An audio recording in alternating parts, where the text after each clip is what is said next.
بسم اللہ الرحمن الرحیم وَأُخْرَى تُحِبُّونَهَا نَصْرٌ مِّنَ اللَّهِ وَفَتْحٌ قَرِيبٌ، اور دوسری ایک اور چیز اللہ تعالیٰ تم کو عطا کرے گا جو تم چاہتے ہو، جو تم کو پسند ہے، وہ یہ ہے کہ نصر من اللہ وفتح قریب، ان قریب اللہ تعالیٰ تم کو نصرت اور فتح عطا ہو، یعنی اس دن آخرت کے فوائد کو پہلے بیان، کیونکہ وہ عام تر ہے، وہ اصل مقصود ہے۔ اس کے بعد دوسری چیز یعنی مسلمانوں کی ایک کمزوری کی طرف بھی نشاندہی کر کہ اخرى تحبونها، ایک تو وہ چیز ہے کہ جو آخرت میں ملنے والی ہے وہ بہت بڑی ہے، لیکن چونکہ تم انسان ہو اس لیے تم اس دنیا کی کامیابی کو زیادہ عزیز رکھتے ہو، اس دنیا کی کامیابی کو محبوب رکھتے ہو۔ تم اپنی جگہ یہ سوچتے ہو کہ اس دنیا کے اندر اگر اللہ کا کلمہ ہمارے ہاتھوں سے بلند نہیں ہوا اور اللہ کا دیا ہوا نظام دنیا میں قائم نہ ہوا تو گویا ہم تو دنیا سے یہ منظر دیکھے بغیر ہی چلے جائیں گے کہ یہاں اللہ کا قانون جاری ہو رہا ہے اور یہاں اللہ تعالیٰ کا دیا ہوا نظام نافذ ہے، اور یہاں وہ بلائیاں اور وہ خیرات دنیا کو نصیب ہو رہی ہیں جو اللہ کے دین سے حاصل ہونے کی توقع دلائی جاتی ہے، تو ہم تو اس نعمت سے محروم ہی رہ جائیں۔ ایک نیک سے نیک مسلمان کے دل میں بھی ضرور یہ خیال پیدا ہوتا ہے کہ بھئی آخرت تو یقیناً ہے اور یقیناً اس کے اندر ہمارے لیے کامیابی ہے، چاہے اس دنیا میں ہم ناکام بھی مر جائیں تب بھی آخرت کی کامیابی ہمیں حاصل ہوگی، مگر تمنا یہ ہے کہ ہم اپنی آنکھوں سے بھی ان نتائج کو دیکھیں۔ تو فرمایا کہ یہ چیز جو تم چاہتے ہو یہ بھی تمہیں ملے گی، ایسا نہیں ہے کہ تم کو صرف آخرت ہی ملے، اگر تم اللہ کی راہ میں مجاہدہ کرو اور اپنی جان اور مال کھپاؤ تو اس دنیا کے اندر بھی تم کو نصرت اور فتح حاصل ہوگی۔ فتح قریب کے دو معنی ہیں، فتح قریب کے ایک معنی ہے کہ ان قریب وقت کے لحاظ سے زمانے کے اعتبار سے جلدی تم کو مل جائے، دوسرا فتح قریب کا مفہوم یہ ہے کہ اسی دنیا کی یعنی عاجلہ میں، وہ تو ہے عاجلہ مرنے کے بعد کی زندگی کے وہ منافع ہیں، لیکن عاجلہ میں اسی دنیا کی زندگی میں تم اپنی آنکھوں سے اس نظام کو دیکھ لو گے کامیاب ہوتے ہوئے، جس نظام کو لے کر تم کھڑے ہوئے ہو، جس نظام کے لیے تم سے مجاہدہ کرنے کے لیے کہا جائے۔ وَبَشِّرِ الْمُؤْمِنِينَ، اور اے نبی مومنوں کو بشارت، یہ اے نبی مومنوں کو بشارت دے دو کہ الفاظ خود بخود یہ بتا رہے ہیں کہ یہ سورت اس زمانے میں نازل ہوئی ہے جبکہ مسلمانوں کی مٹھی بھر جماعت اللہ تعالیٰ کے دین کی سربلندی کے لیے کوشش کر رہی تھی اور سارا عرب کفر میں مبتلا تھا، اور خود مدینہ طیبہ میں منافقین اور یہود اسلام کی شمع کو بجھانے کے لیے کوشش کر رہے تھے۔ اس زمانے میں دور دور اس کے آثار نظر نہیں آ رہے تھے کہ یہ مٹھی بھر جماعت جو مدینے میں محل ایمان کی ہے یہ کفر کے اس سیلاب عظیم کا منہ پھیرنے میں کامیاب ہے۔ اس وقت بظاہر مسلمانوں کو اور کفار کو بھی بظاہر ہر ایک کو یہ محسوس ہو رہا تھا کہ اس مٹھی بھر جماعت کا سارے ملک کے کفر کے اور کفر و شرک کے مقابلے میں کامیاب ہونا بڑا مشکل ہے، اور ہو سکتا ہے کہ یہ مٹھی بھر جماعت ایک روز ختم ہو جائے اگر کفار کا نرغہ زبردست ہو۔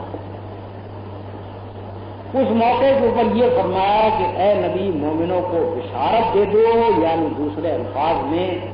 ان کے دلوں میں مایوسی نہ پیدا ہو، ان کو امیدوار بناؤ اللہ تعالیٰ کی رحمت کا، ان کو یقین دلاؤ کہ تم اگر اللہ کی راہ میں مجاہدہ کرو گے اور اپنی جان اور مال کو کھپاؤ گے اللہ کی راہ میں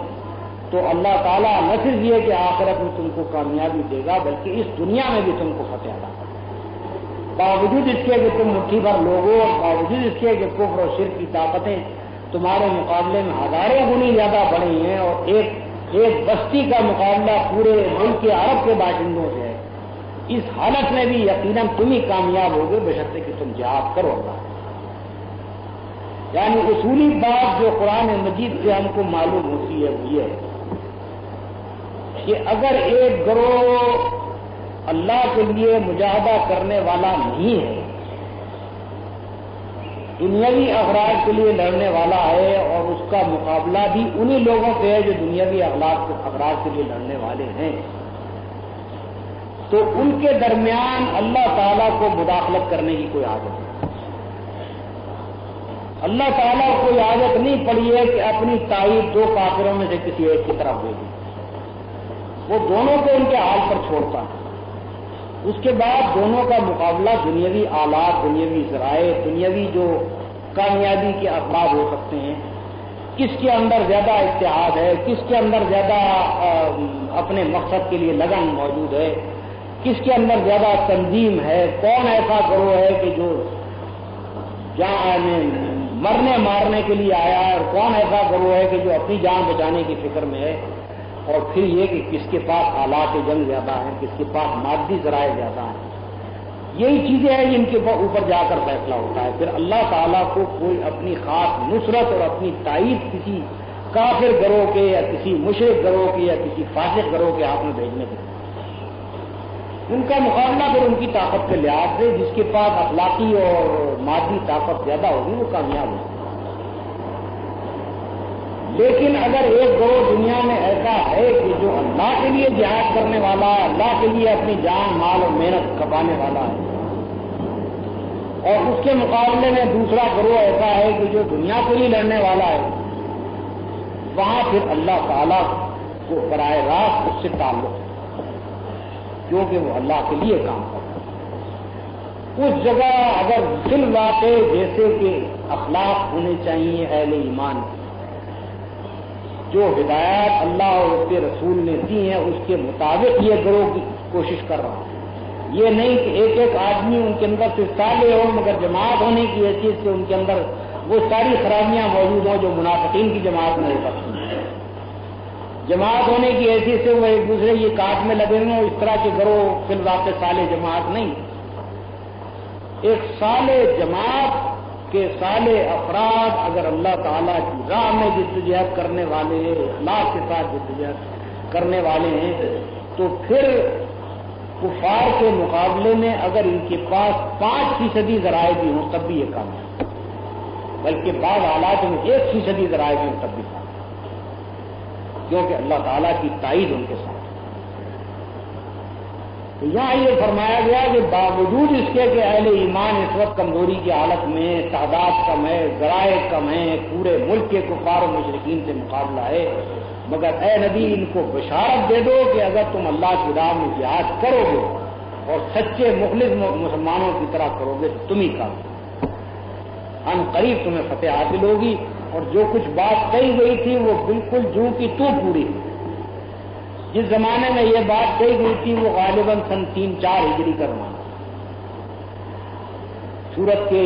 کے مضامین خود بتا رہے ہیں کہ یہ اس زمانے کی ہے جب کہ جنگ احد واقع ہو چکی تھی اور مسلمانوں کے لیے انتہائی سخت وقت، اور اس کے بعد رسول اللہ صلی اللہ علیہ وسلم ہی کے زمانے میں مسلمانوں کو عرب کے اندر پوری کامیابی حاصل ہوئی، مشکل سے 5 یا 6 سال، 5 یا 6 سال کے اندر بساط بالکل الٹ گئی۔ جو کمزور تھے وہ غالب آ گئے، جو بظاہر بڑے طاقتور اور بڑے کثیر تعداد بڑے سر و سامان والے تھے وہ سارے کے سارے مسلمانوں کے مقابلے میں مغلوب ہو گئے۔